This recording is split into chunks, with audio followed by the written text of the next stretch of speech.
गुरु सेवारो सम्पूर्णमा कमल चुलाचुली मैना चुली फागुनन्द माङहिम सानु पाथिभरा देवीको अध्यक्ष गुरु श्री मचिन्द्र कुमार लाउतीज्यूसँग केही प्रश्नहरू गर्नेछौँ ऐतिहासिक बारे।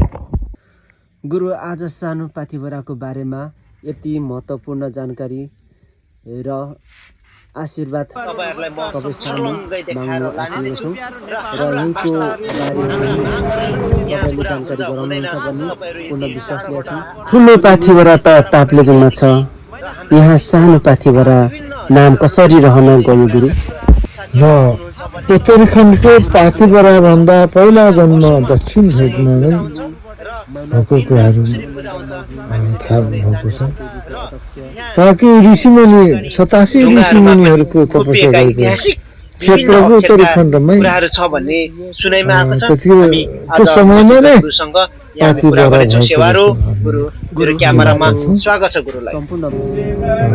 ठुलो पाथिभरा किंवदन्ती हुँदै पछिबाट मात्रै उत्तर पाथिभराको नामकरण उच्च कोटि बन्नुभएको छ।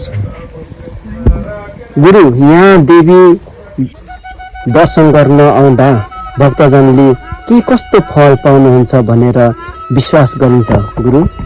र यो पाथिभरामा सारा इन्डियादेखि पाथिभरामा सेवा गर्न आउँछन्। उहाँहरूले आशीर्वादको कुराहरू र टाढा यात्रा जानेको क्रममा यहाँले सेवा गरेको फलहरू पाइराखेका छ र कसैको अब बोली वचनहरू रोकिएको नखोलिएको समयमा पनि उहाँहरूले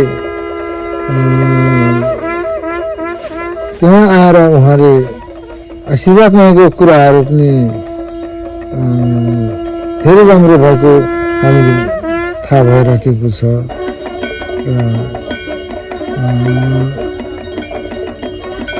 जुन त्यस क्षेत्रमा 87 धामको सेवाको समयमा त्यहाँ धेरै परोपकार गर्ने आशीर्वाद माग्नेहरू त्यहाँ भिड लागेर अहिले उहाँहरूको धेरै फल भइराखेको छ र त्यहाँ कुनै त्यहाँको त्रिशूल दिहरू र त्यहाँको पैसाहरू कसै टिपे लाग्यो भने त्यहाँ हावा हुन्डरी मचाउने क्षति एउटा पाथिभरा अवस्थित छ। गुरु, यहाँ पूजा आजा गर्ने विशेष दिन वा तरिका के छ? नयाँ मान्छे आयो भने के गरेर फर्काउनुहुन्छ? त्यतिकै हाम्रो पर्वको समयमा सन्तान नभएको समयमा उहाँले त्यहाँ सन्तान माग्नुको निमित्त आउँदाखेरि अवश्य पाथिभरा माङहिमले पाथिभरा देवीले उहाँलाई दिनुहुन्छ भन्ने हामीले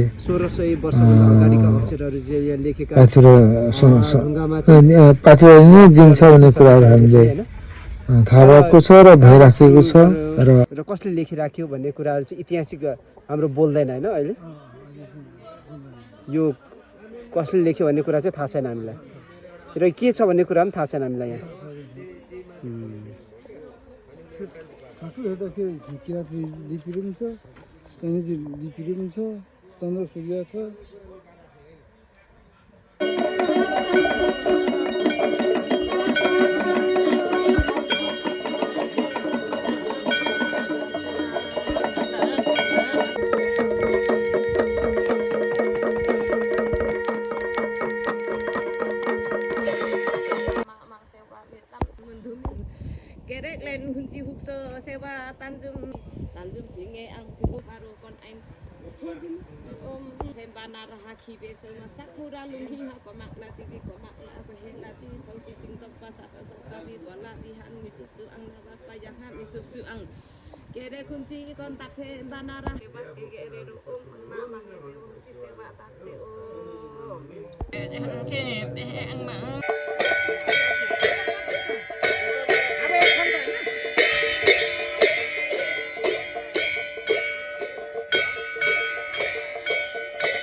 सेवारो सम्पूर्णमा कमल चुलाचुली मैनाचुली फागुनन्द माङहिम सानु पाथिभरा देवीको अध्यक्ष गुरु श्री मचिन्द्र कुमार लाउतीज्यूसँग केही प्रश्नहरू गर्नेछौँ।